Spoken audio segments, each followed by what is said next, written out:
You back here on Newsday. Thanks for staying tuned. The Nigeria Labour Congress has confirmed that its national office in Abuja were invaded by security operatives on Wednesday night.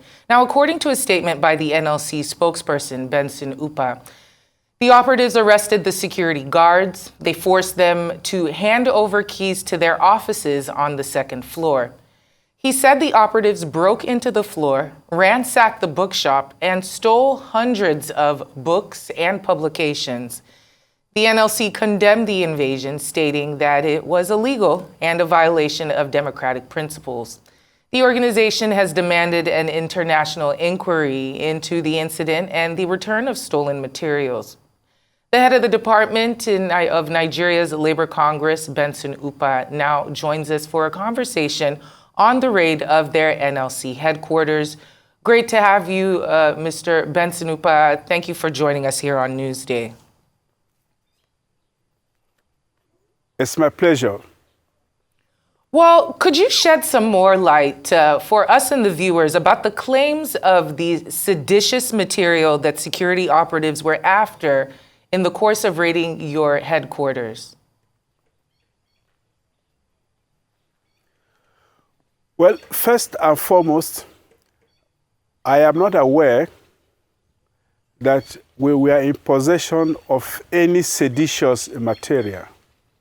And let me take this opportunity to explain that the issue of seditious literature or the matter of seditious literature was a weapon deployed by the colonial masters against political struggle, against the struggle for political independence. I mean, they hounded our people, those who objected to their excesses, those who demanded for independence. So, so they were often charged with possessing subversive literature and all of that. In my estimation, to the best of my knowledge, we were never in possession of any material that could be classified as seditious. So whoever came with that idea needs to have their thoughts re-examined. Well, thank you, Mr. Benson, Upah. Now, the DSS, the Department of Security Services, has released a statement recently saying that they are not the security service that raided the NLC headquarters. Now, I would like to ask, who do you believe is responsible for this raid on the NLC headquarters? And how unprecedented is this? Now, has this happened before in our democracy or even in military era, that the NLC headquarters is being raided by security services in Nigeria?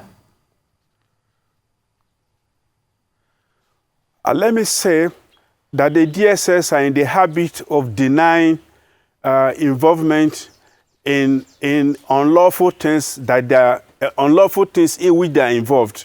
So this will not be a surprise if they came up with a statement denying that that they were not involved. As to the second leg of your question, this is highly unprecedented. Not even during the era of military did we witness this. This level of brazen violation or attack on our headquarters. In fact, as it is now, our politicians need to apologize to our past political leaders going by their excesses.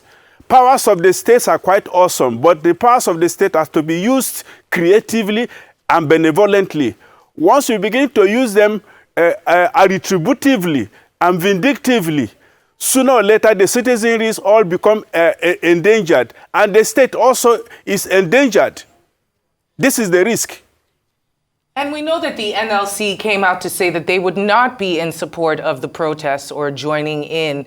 So there is some confusion as to why the NLC headquarters were raided in correlation with the End Bad Governance protests, where they said that they were looking for seditious material concerning the End Bad Governance protests. So how do you equate the fact that the NLC did not even participate in the protests, yet they're suffering some of the consequences of the non-state actors who did participate and wreaked havoc during these last few days of the protests?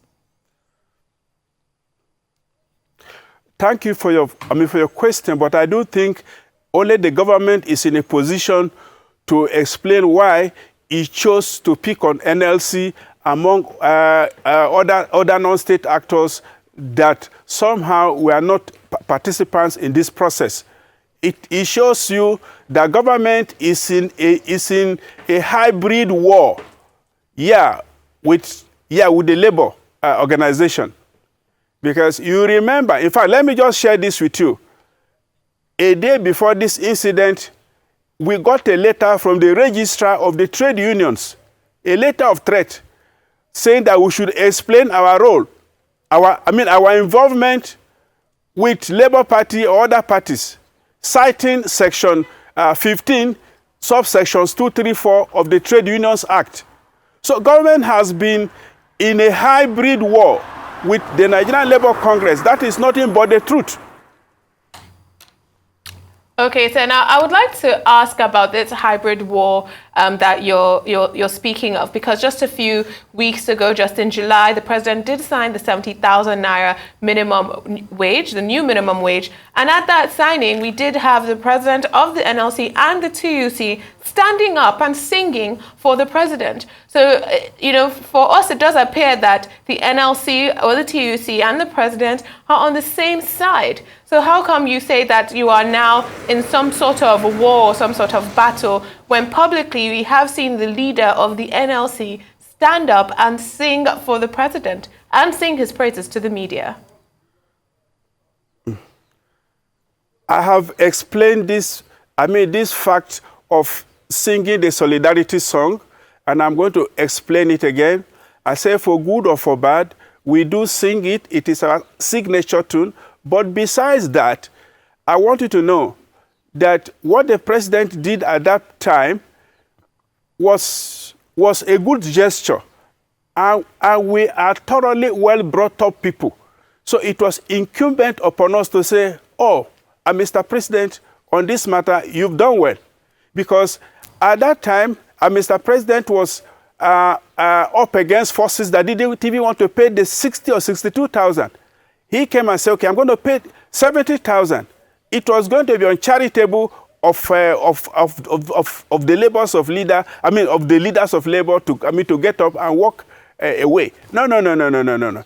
Each time, and I must reemphasize this is not personal. Each time Mr. President does well, we will commend him. Each time he does not do well, we have a duty to tell him and to protest. Well, with everything that has happened now, how do the NLC plan to move forward? First and foremost, we feel highly scandalized. And I'm sure those who manage this country, those who manage the information of this country, must equally feel scandalized, because this is not good public relations for this government. It is not. And one other danger is that you do not open too many fronts when there is a disagreement. One fundamental lesson learned from the World War II was the cost of the Eastern Front to the Germans. That lesson has never been lost.